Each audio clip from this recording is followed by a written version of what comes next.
आज की कहानी का नाम है जंगल का दुश्मन। बहुत समय पहले की बात है। उन दिनों जंगल के सभी प्राणी एक साथ रहते थे। वे जंगल की घास और वृक्षों के पके फल खाते थे। कभी किसी प्राणी की जान नहीं लेते थे। जंगल के सभी प्राणी सुरक्षित जीवन जीते थे। लेकिन एक दिन अचानक जंगल के प्राणियों की हत्या का सिलसिला शुरू हो गया। जंगल के राजा शेर की किसी ने हत्या कर दी थी। हत्यारे का ठीक ठीक पता लगाने के लिए जंगल के सबसे बड़े जासूस अधिकारी ऊंट राम की सेवाएं ली गई। ऊंट राम ने आते ही अपनी जेब से एक यंत्र निकाला और जंगल के राजा शेर की लाश को सिर से पांव तक देखा। फिर एक बार पांव से सिर तक देखा। शेर के मुंह के पास कुछ चोट के निशान दिखाई दिए और एक गोल गहरा छेद दिखा। उसने चटपट गले में लटका कैमरा निकाला और शेर की लाश का फोटो ले लिया। फिर प्रसन्न होकर बोला, लीजिए, गुत्थी सुलझ गई। बस अब मुझे सिर्फ उस बलवान प्राणी का पता लगाना है जिसके दांतों के गड्ढे जंगल के राजा के चेहरे पर हैं। लेकिन समझ में नहीं आता कि हमारे इस जंगल में हमारे राजा शेर के मुंह पर किसने चोट कर उनकी हत्या की होगी। उनके सामने आने की हिम्मत किसमें हुई।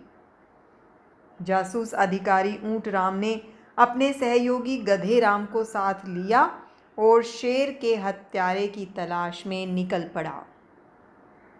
जंगल के जासूस ऊंट राम और गधे राम दोनों साथ साथ घूम रहे थे।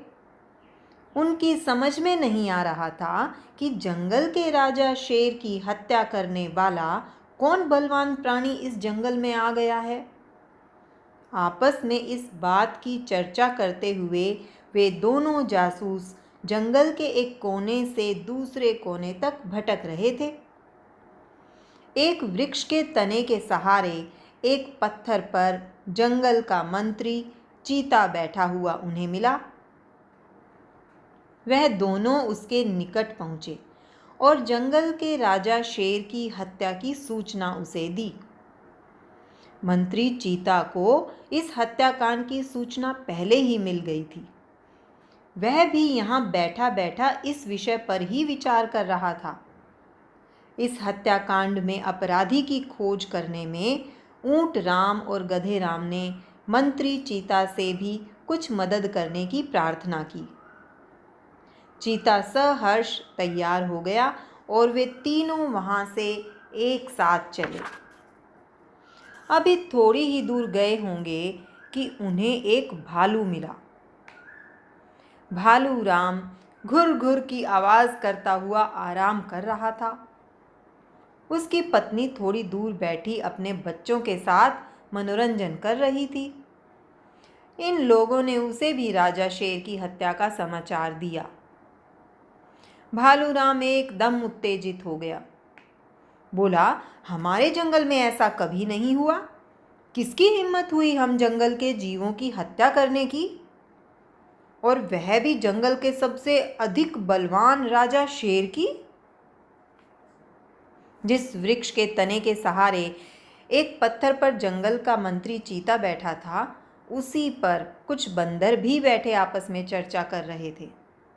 जब उन बंदरों ने पेड़ के नीचे मंत्री चीता को, जासूस ऊंट राम को और उसके सहयोगी गधे राम के साथ साथ भालू राम को भी एक जगह बैठे हुए देखा, तो वे भी उनकी चर्चा में भाग लेने के लिए पेड़ से नीचे उतर आए। जंगल के जासूस ऊंट राम व उसके सहयोगी गधे राम ने जंगल के राजा शेर की हत्या का समाचार बंदरों को भी सुनाया और हत्यारे का पता लगाने की बात कही।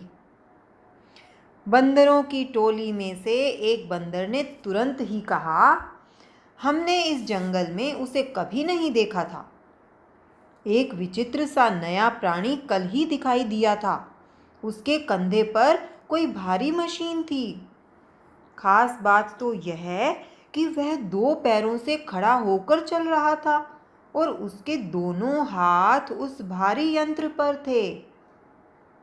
जासूस ऊंटराम ने तुरंत पूछा, क्या वह हमारे राजा शेर से अधिक बलवान था? यह कैसे कहा जा सकता है? बंदर ने कहा। यूं देखने में वह इतना बलवान तो नहीं लगता था कि हमारे जंगल के राजा से मुकाबला कर सके। शायद उसने यह हत्या अपने बल से नहीं, उस मशीन द्वारा छल से की होगी। तभी गधाराम बोल उठा, लोग मुझे गधा कहते हैं और कहते हैं कि मेरे पास बुद्धि नहीं है, लेकिन मैंने सुना है कि ईश्वर ने अधिक बुद्धि केवल एक ही प्राणी को दी है और वह है मनुष्य। हो न हो किसी मनुष्य ने ही हमारे राजा शेर की हत्या की होगी। जैसा कि अभी हमारे बंदर भाई ने बताया, उसने कल ही ऐसे नए प्राणी को देखा था जो 2 पैरों से चल रहा था। संभव है हमारे जंगल में कोई मानव आ गया है। यदि हम सब मिलकर उसे पराजित नहीं करेंगे तो वह एक एक कर हम सब की हत्या कर डालेगा। जासूस ऊंट राम को अपने सहयोगी गधे राम की बात जंच गई और वह उस मानव प्राणी की तलाश करने लगा। चलते चलते दूर जंगल में उसे एक जगह ऐसी मिली जहां लकड़ी लोहे का बना बनाया एक खिड़की वाला मकान था। मकान में पहिए भी लगे थे और वह मकान चल फिर भी सकता था। इस नए मकान की जानकारी मंत्री चीता को देने के लिए जासूस ऊंटराम और गधाराम वापस लौट पड़े। जाकर मंत्री चीता को उस नए घर के बारे में बताया और कहा, हो न हो वह नया प्राणी ही अपना नया मकान बनवाकर उसमें रहता होगा और मौका देखकर हम जंगल के प्राणियों का शिकार करता होगा। मंत्री चीता ने पूछा, उस प्राणी को तुम लोगों ने उसमें रहते हुए देखा है? जासूस ऊंटराम ने कहा, उस वक्त तो वह वहां नहीं था, कहीं बाहर गया मालूम देता है। चीता बोला, तो क्यों न हम सब चलकर उस मकान में छिप जाएं और उसके आते ही हमारे राजा शेर की हत्या का बदला उस पर हमला करके ले लें। गधेराम ने मंत्री चीता से कहा, यह तो बड़ी अच्छी योजना है, लेकिन यह काम हमारे वश का नहीं है। यह काम आप ही अच्छी तरह कर सकते हैं मंत्री महोदय। मंत्री चीता राजी हो गया। जासूस ऊंटराम और उसके सहयोगी गधेराम के साथ वह उस तरफ चल पड़ा। ऊंटराम और गधाराम दूर ही खड़े रहे। चीता उस खाली मकान में धीरे से घुस गया, लेकिन हुआ यह कि मंत्री चीता के घुसते ही उस मकान का दरवाज़ा खटाक से बंद हो गया। जंगल का मंत्री चीता उसमें कैद हो गया। आया था छब्बे बनाने, दुबे बनकर रह गया। उसे अपनी योजना खटाई में पड़ती नजर आ रही थी। एक वृक्ष की आड़ में छिपे ऊंटराम और गधेराम ने देखा कि कुछ नए प्राणी उस मकान में रस्सी बांधकर उसे खींचते हुए दूर ले जाने लगे। गधेराम और ऊंटराम को उन लोगों ने डंडे दिखाए तो वे दोनों वापस जंगल में भाग गए। जंगल में पहुंचकर उन दोनों ने ताबड़तोड़ जंगल के पशुओं की एक आवश्यक सभा बुलाई और मंत्री चीता की गिरफ्तारी की बात उन्हें बताई। बस तभी से सभी जंगली जानवरों ने निश्चय किया कि वह मनुष्यों की बस्ती से दूर घने जंगलों में ही छिप कर रहेंगे। सभी प्राणी अपनी अपनी टोली बनाकर एक साथ रहेंगे, अपने भोजन की तलाश जंगल में ही करेंगे और मनुष्यों की बस्ती में नहीं आएंगे।